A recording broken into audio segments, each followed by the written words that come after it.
Assalamualaikum warahmatullahi wabarakatuh. Nama saya Hani Putri Anggraini, NPM 21755-015. Saya akan menjelaskan tentang laporan arus kas PSAK 2. Laporan arus kas PSAK 2 secara tersendiri.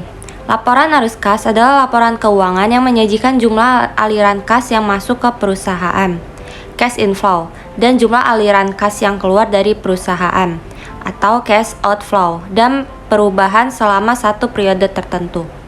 Jika perusahaan besar, langsung bisa dipencet cash flow batch. Dengan perusahaan menengah ke bawah harus disajikan sendiri. Disajikan secara cash basis, cash inflow dan cash outflow. 2. Laporan arus kas mencakup kas dan setara kas, yaitu kas di tangan, simpanan, giro, dan tabungan. Investasi jangka pendek yang sangat liquid yang bisa dikonversi menjadi uang dalam jumlah tertentu dan memiliki resiko perubahan yang tidak signifikan dengan jatuh tempo kurang dari 3 bulan. Contoh deposito kas setara kas 6 bulan dan di tanggal 1 Agustus, maka pada saat menyusun laporan keuangan tanggal 31 Desember, beda dengan 1 November. Ketika menyusun laporan keuangan 31 Desember, maka deposito bukan merupakan setara kas, tetapi investasi jangka pendek, karena jatuh tempo 9 bulan lagi. Jatuh tempo pada tanggal 1 Mei. 3. Arus kas di perusahaan diklasifikasikan menjadi 3, yaitu arus kas dari aktivitas operasi, arus kas dari aktivitas investasi, dan arus kas dari aktivitas pendanaan. Arus kas yang dihasilkan dari aktivitas operasi adalah laporan yang menunjukkan arus kas masuk dan keluar yang terkait dengan operasional perusahaan pada periode tertentu. Arus kas yang dihasilkan dari aktivitas investasi adalah laporan yang menunjukkan arus kas masuk dan keluar terkait dengan aktivitas investasi perusahaan pada periode tertentu. Arus kas yang dihasilkan dari aktivitas pendanaan adalah laporan yang menunjukkan arus kas masuk dan keluar terkait dengan aktivitas pendanaan atau pembiayaan perusahaan pada periode tertentu.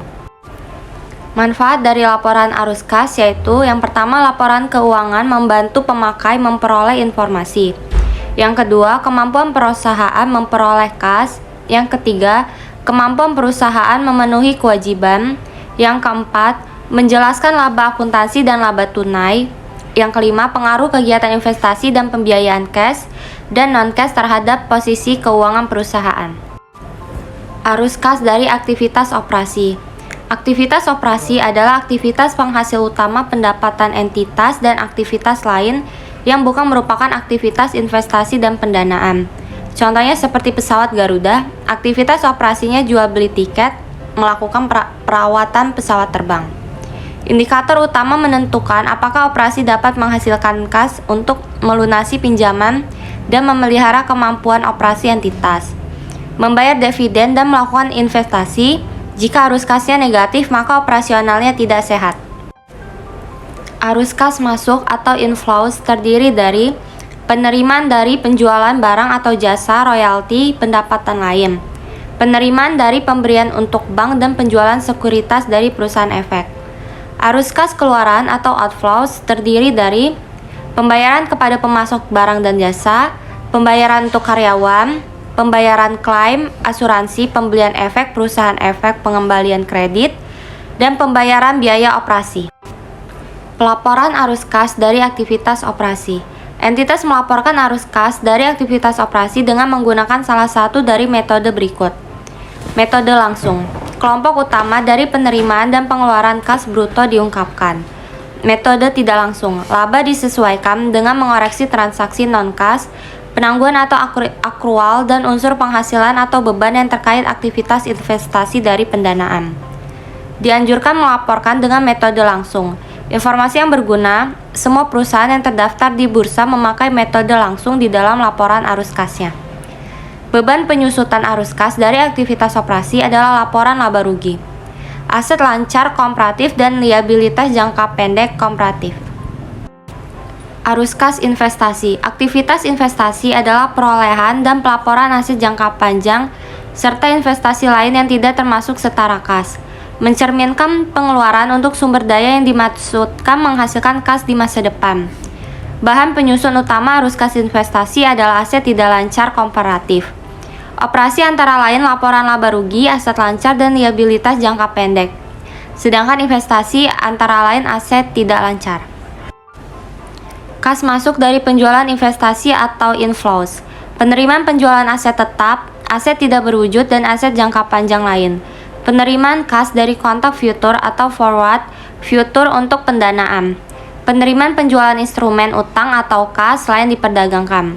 Penerimaan kas dari pelunasan uang muka dan pinjaman dari pihak lain yang jangka panjang. Kas keluar dari penjualan investasi atau outflows. Pembayaran kas untuk membeli aset tidak tetap. Aset tidak berwujud, biaya pengembangan dikapitalisasi. Pembayaran kas dari kontak future, forward, dan swap untuk aktivitas pendanaan. Pembayaran untuk membeli instrumen utang atau ekuitas atau ventura selain untuk diperdagangkan. Arus kas pendanaan. Aktivitas pendanaan adalah aktivitas yang mengakibatkan perusahaan dalam jumlah serta komposisi kontribusi modal dan pinjaman entitas. Arus kas pendanaan juga memprediksi klaim atas arus kas masa depan oleh para penyedia modal entitas. Bahan utamanya, liabilitas jangka panjang komparatif dan ekuitas komparatif. Kas masuk atau inflows berasal dari penerimaan kas dari penerbitan saham, penerimaan kas dari penerbitan obligasi, wesel, pinjaman jangka pendek dan jangka panjang, hipotek, pinjaman bank jangka panjang, penjualan obligasi juga penjualan saham sendiri. Bunga dan dividen. Ada kas bunga dan dividen diungkapkan secara terpisah dan diklasifikasikan secara konsisten. Bunga. Beban bunga dapat disajikan sebagai arus kas operasi atau pendanaan. Pendapatan bunga dapat disajikan sebagai arus kas operasi atau investasi. Dividen yang dibayarkan dapat disajikan sebagai arus kas pendanaan atau operasi. Pendekatan dividen dapat disajikan sebagai arus kas operasi atau investasi. Harus konsisten. Apabila dividen sebagai komponen pendanaan, maka harus masuk ke pendanaan. Pajak penghasilan. Arus kas yang berkaitan dengan pajak penghasilan diungkapkan secara terpisah. Diklasifikasikan sebagai arus kas dari aktivitas operasi kecuali jika secara spesifik dapat diidentifikasikan sebagai aktivitas pendanaan dan investasi. Jika diklasifikasikan secara terpisah, jumlah keseluruhan pajak dibayarkan diungkapkan. Investasi dalam asosiasi anak bisnis lain. Investasi dilaporkan hanya terkait dengan arus kas yang terjadi antara investor dan investasi. Arus kas yang berasal dari perolehan dan kehilangan pengendalian atas entitas anak dan bisnis disajikan secara terpisah dan diklasifikasikan sebagai aktivitas investasi. Pengungkapan atas perolehan dan kehilangan pengendalian entitas anak dan bisnis. Jumlah imbalan, porsi imbalan yang merupakan kas atau setara kas, jumlah kas dan setara kas pada entitas anak di mana pengendalian hilang, jumlah aset dan liabilitas selain kas atau setara kas di mana pengendalian hilang. Ketentuan lain. Transaksi investasi dan pendanaan non-kas diungkapkan pada bagian lain laporan keuangan, sehingga dapat memberikan semua informasi relevan mengenai aktivitas investasi dan pendanaan. Entitas mengungkapkan komponen kas dan setara kas serta menyajikan rekonsiliasi jumlah tersebut dalam laporan arus kas dengan pos yang ada yang disajikan dalam laporan posisi keuangan. Entitas mengungkapkan jumlah saldo kas dan setara kas yang signifikan yang tidak digunakan oleh kelompok usaha beserta pendapat manajemen. Efektif berlaku 1 Januari 2011. Bentuk laporan arus kas metode langsung.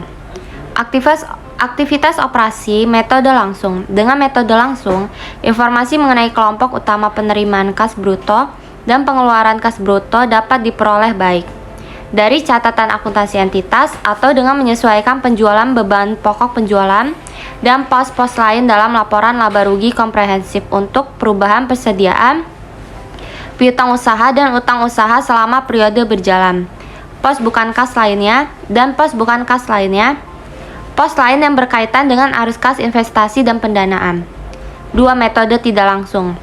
Dalam metode tidak langsung, arus kas bersih dari aktivitas operasi ditentukan dengan menyesuaikan laba atau rugi bersih dari pengaruh perubahan persediaan dan piutang usaha serta utang usaha selama periode berjalan. Pos bukan kas seperti penyesuaian pajak ditangguhkan, keuntungan dan kerugian yang belum direalisasi, serta laba entitas asosiasi yang belum dibagikan, dan semua pos lain yang berkaitan dengan arus kas investasi atau pendanaan. Pelaporan arus kas dari aktivitas investasi dan pendanaan dilaporkan secara terpisah. Kelompok utama penerima kas bruto dan pengeluaran kas bruto yang berasal dari aktivitas investasi dan pendanaan, kecuali yang boleh dilaporkan neto. Pelaporan arus kas atas dasar neto. Arus kas yang berasal dari aktivitas operasi investasi dan pendanaan dapat disajikan menurut arus kas bersih atau neto. Laporan arus kas Microsoft PowerPoint. Penerimaan dan pengeluaran kas untuk kepentingan pelanggan jika lebih mencerminkan aktivitas pelanggan daripada aktivitas operasi. Pembayaran rekening giro dana pelanggan dikelola entitas asosiasi. Penerimaan dan pengeluaran untuk pos-pos dengan perputaran yang cepat, jumlah yang besar dan jangka waktu yang singkat. Transaksi kredit nasabah, pembelian dan penjualan investasi, pinjaman jangka pendek untuk lembaga keuangan dengan arus kas neto. Penerimaan dan pembayaran kas sehubungan dengan deposito, penempatan dan penarikan deposito pada lembaga keuangan lain, pemberian dan pelunasan uang muka dan pinjaman kepada nasabah. Arus kas dalam mata uang asing. Arus kas dari transaksi mata uang asing dibukukan dalam mata uang fungsional entitas dengan mengalihkan jumlah mata uang asing dengan nilai tukar pada tanggal transaksi. Arus kas entitas anak di luar negeri dijabarkan berdasarkan nilai tukar pada tanggal transaksi arus kas. Konsisten sesuai dengan PSAK 10. Keuntungan dan kerugian yang belum direalisasi akibat perubahan nilai tukar bukan arus kas. Perubahan nilai tukar dilaporkan dalam laporan keuangan untuk merekonsiliasi saldo awal dan akhir kas dan setara. Berikut ini merupakan contoh dari laporan arus kas untuk periode yang berakhir pada 31 Desember 2012 dalam jutaan rupiah, PT ABC. Penerimaan dari pelanggan, penjualan dari neto, dikurang kenaikan piutang karena piutang naik, jadi jika naik, kenaikan piutang dagang dikurang dengan penjualan. Pembayaran dari pemasok, beban pokok ditambah penurunan utang dikurang dengan penurunan persediaan. Beban pajak penghasilan, pajak di muka dikurang dengan penurunan pajak di muka. Pembayaran bunga, beban bunga ditambah penurunan beban bunga.